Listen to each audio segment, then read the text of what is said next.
males, kesel, dan marah gitu ke anak-anaknya itu, ke anak-anak yang seperti apa gitu Bu, yang anak-anaknya ngapain gitu. Oke, yang pertama itu adalah mengontak tapi di dalamnya itu agak mengatur. Ya tadi saya bilang ya, bisa nggak hari ini jam ketemu, bisa nggak ketemu di kampus, bisa nggak ketemu di lokasi tertentu gitu ya. Terus yang berikutnya misalnya kata-kata yang tidak tepat, ibu pakai K misalnya. Itu ngeselin juga ya Bu? Iya ya, biasa aja ibu gitu ya. Terus ya dari cara itu. Terus pakai Q. Yang paling banyak ibu pakai K. Itu hampir lazim, itu sebaiknya enggak. Terus apalagi waktu mengontak itu perlu diperhatikan juga ya, jangan sampai terlalu malam atau terlalu subuh udah mengontak. Sebenarnya etisnya tuh jam berapa Bu kira-kira? Sebenarnya sih kalau paling etis itu ya jam kerja, jam 7 sampai jam 4 sore. Tapi kan kadang itu juga udah sibuk, jadi sebenarnya boleh kalau jam 6 atau malam itu sampai tidak jam istirahat malamnya lah. Jam 7 malam, jam 8 itu masih bisa gitu. Itu dengan meminta maaf dulu ya kalian, dan itu urusannya urgent gitu. Minta maaf, jangan lupa maaf mengganggu, maaf kalau mengganggu, bolehkah saya bertanya gitu ya. Boleh kok kalau sampai jam 8 rata-rata masih pada bisa. Nah, sekali lagi tanya ke kakak kelas, ke kakak tingkat gimana kebiasaan tiap dosen. Penting banget itu. Ya, mengamati kebiasaan tadi yang penting ya Bu. Nah, itu kan kalau misalnya berkaitan sama cara menghubunginya. Kalau misalnya attitude saat kita ketemu dosennya, apa sih yang benar-benar yang bikin dosen tuh gedek gitu Bu, nggak mau gitu, males gitu sama mahasiswa yang kayak gitu. Ngeyel biasanya bisa. Kalian itu harus bisa berargumen, menjelaskan kenapa ini penting dan lain-lain. Tapi ngeyel jangan. Jadi bedakan antara berargumen sama ngeyel. Misalnya sama dosennya, kamu nggak bisa neliti ini, data kamu belum kuat. Tapi saya punya datanya ini Pak. Oh nggak bisa, nggak cukup penting. Tapi Pak, gitu ya. Jadi kalau sudah ngeyel tidak mau. Tapi saya nggak mau kuantitatif Pak gitu. Tapi kita nggak bisa nunjukin kenapa gitu ya. Itu yang sebaiknya tidak dilakukan. Kalaupun kalian misalnya mau berbeda pendapat dengan dosennya, boleh loh. Maksudnya saya ingin melakukannya ini karena datanya ini, dan kita tetap mengemukakannya dengan nada yang rendah. Kadang itu ada yang tinggi juga ya Bu. Ada yang tinggi atau ada yang itu juga nggak boleh ya. Tapi itu Pak bikin kesel sih ya Bu. Tapi Pak itu nanti tuh susah banget Pak, saya nggak akan sanggup. Itu juga ya seperti itu, sudah menyerah sebelum berusaha itu juga gitu ya gitu. Yang nggak punya daya upaya ya. Ada juga yang udah diarahkan tapi begitu minggu depan datang lagi kok nggak dikerjakan gitu ya. Beda ya antara orang yang sudah berusaha tapi nggak bisa sama tidak melakukan usaha. Itu kita bisa gitu, ini tuh belum ada usaha, lihat typonya aja masih banyak, kamu nggak memperbaiki ya kan. Beda kalau misalnya dia udah nyari teori, Pak saya akhirnya pakai teori ini, oh belum, ini nggak benar, masih teorinya. Tapi kan kita udah terlihat ya bahwa dia sudah melakukan usaha gitu. Orang-orang yang ngeyel, terus ya ngeyel itu pun tanpa apa ya Bu, tanpa pengetahuan dan teori dia punya kayak gitu kan. Terus kelihatan tidak gigi. Ya yang kayak gitu mending dihindari ya Bu. Iya, jadi kita nunjukin bahwa kita serius mengerjakan ini gitu. Yang penting kelihatan usaha ya Bu. Nah, kan dosen pembimbing tadi kan macam-macam ya Bu. Kalau yang galak, tips dari Ibu ngadepinnya gimana untuk melunakkan hatinya? Atau Ibu mungkin pernah punya pengalaman? Atau saya yang galak? Ya. Sebenarnya kalau dosen galak itu jangan melakukan kesalahan fatal aja. Jangan melakukan kesalahan fatal tuh tadi yang mengontak berkali-kali, ada kata-kata yang salah ketika kita mengontak dia, terus tidak menunjukkan hal yang sungguh-sungguh. Sepanjang kita tidak melakukan masalah yang kesalahan fatal, itu sebenarnya nggak akan terlalu bermasalah. Bahwa gayanya killer, bahwa dia pemarah, itu gaya dia aja, kitanya yang harus kuat sebenarnya gitu.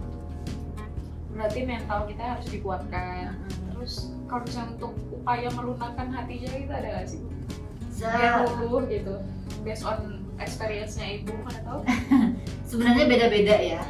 Beda-beda. Ada yang bisa ketika kita memuji, menunjukkan apresiasi kita kepada mereka, terus mereka jadi lunak. Ada, tapi ada yang ketika kita ingin misalnya pas hari guru mengucapkan Bapak selamat hari guru, malah dikiranya apa nih mau saya. Tapi jadi itu memang berbeda-beda pada tiap orangnya.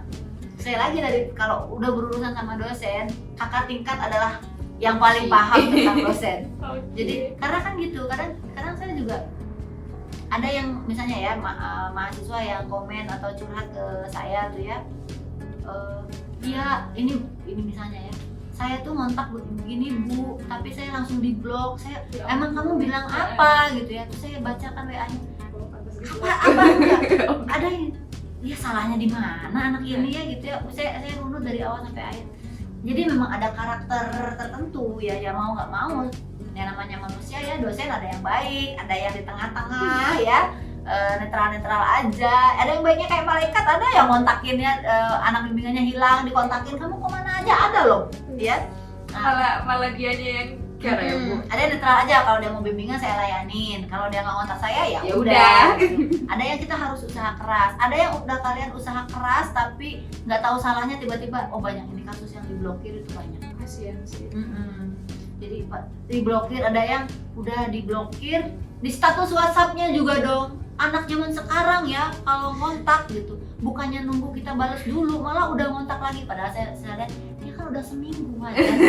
Iya. Jadi follow up padahal maksudnya ya Bu. Iya, follow up itu ada loh, ada yang seperti itu. Aduh saya prihatin juga ya waktu itu sama mahasiswa yang curhat gitu ya.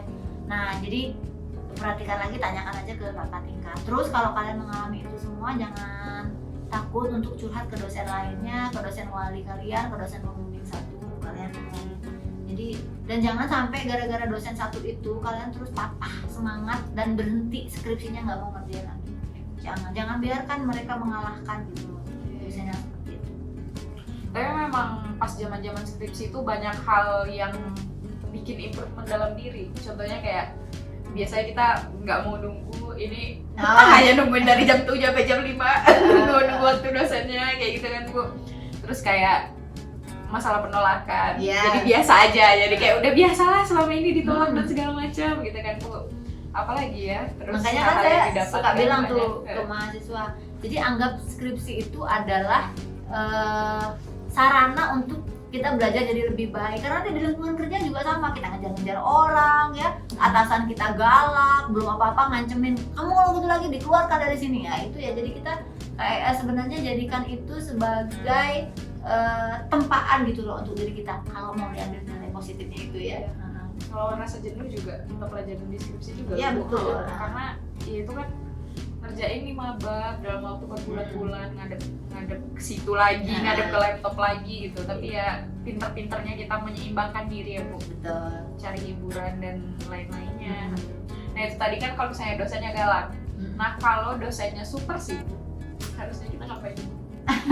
Nah ini ya, sekarang kan memang masanya lagi pandemi. Jadi kalau kalian ketemu dosen yang katanya super sibuk kan jadinya bingung ya gimana menghadapinya. Tapi kalau nanti situasinya udah normal, kalian ketemu dosen yang super sibuk, kalian harus tahu polanya dia super sibuknya itu di mana, ruangannya di mana, plat nomor mobilnya apa, parkirnya di sebelah mana. Pandain semua. Pandain semua teman-teman tukang parkir udah kita kontak ya. Pokoknya kalau ada bapak ini gitu tolong saya di WA itu ya, harus seperti itu. Sama saya juga pernah ya waktu S3, penguji saya salah satu karena agak sulit ditemui, tukang parkirnya, punten ya kalau ada beliau datang saya di WA ini nomornya.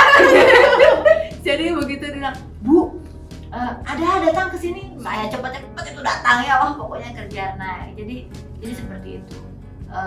Ya tadi sekali lagi anggap aja di pembelajaran, nanti juga sama kerja di kantor, nyari-nyari tanda tangan, ngejar-ngejar bos, ngejar-ngejar atasan gitu ya. Mudah-mudahan kita cepat jadi atasan. Amin. Aminin ya teman-teman. Nah kan selama ini juga karena menghadapi dosennya susah, atau karena dosennya galak, atau tadi karena sibuk jadinya kita malas dia sibuk atau segala macam. Sebenarnya solusinya gimana sih Bu? Biar kita ya gimana ya bahasanya, harus istiqomah untuk mengejar dosen, itu gimana sih Bu? Ya tadi ya, jadi kita insya Allah sih sesibuk apapun dia, insya Allah pasti bisa kita temui gitu ya. Karena ini kan tanggung jawab dosennya juga untuk membimbing kita. Terus kan namanya pembimbing itu ada 2. Jadi kalau kalian stuck di satu dosen, yang sama satunya lagi tetap harus jalan. Bahkan kalau perlu kalian punya kayak pembimbing bayangan. Ada kok dosen yang suka bersedia. Bu, kata saya tadi ya, intinya lagi bukan ngadu tapi curhat. Saya ini gitu. Cari aja dosen wali, biasanya suka mau tuh permasalahan ini, boleh nggak kalau saya ngobrol sama ibu minta masukan. Jadi si skripsinya tuh tetap ada progres gitu. Tapi tetap jangan lupa bahwa yang sibuk ini tetap dikabari.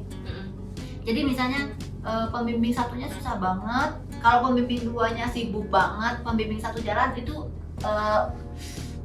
sebenarnya nggak terlalu masalah, karena yang paling menentukan itu dosen pembimbing satu kalau secara substansial ya.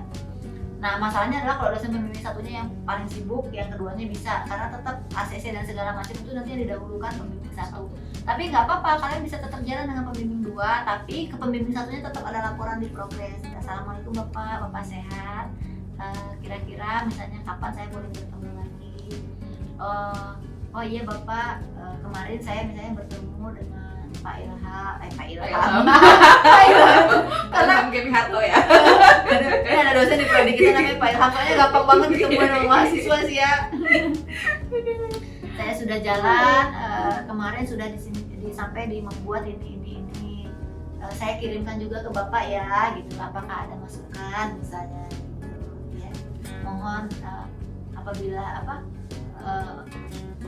ada masukan, kapan saya bisa bertemu bapak. Gitu. Jadi progresnya tetap harus jalan.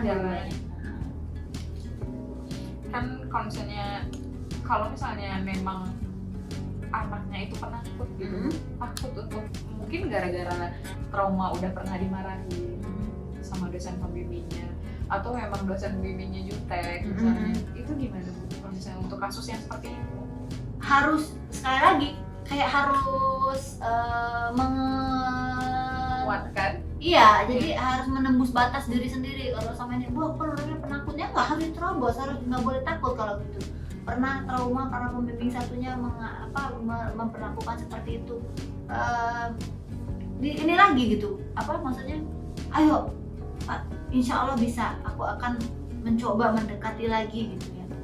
Ya kecuali nanti kalau kasusnya udah memang benar-benar parah, terus dosennya ini nggak mau ya, tadi ya bisa laporkan ke Pak Prodi bahwa misalnya dosennya tidak mau membimbing saya lagi Pak, mohon solusinya gitu. Ada ya Bu kasus kayak gitu? Ada. Jadi pembimbing saya memblok saya itu kan udah mungkin nggak mau ditemui ya. Apa yang bisa saya lakukan itu kalian jangan diem sendiri, jangan nangis sendiri. Nangis boleh tapi harus berhenti terus kontak, cari solusi. Jadi ya tanya ke dosen-dosen dan ke Pak Prodi apa yang harus dilakukan.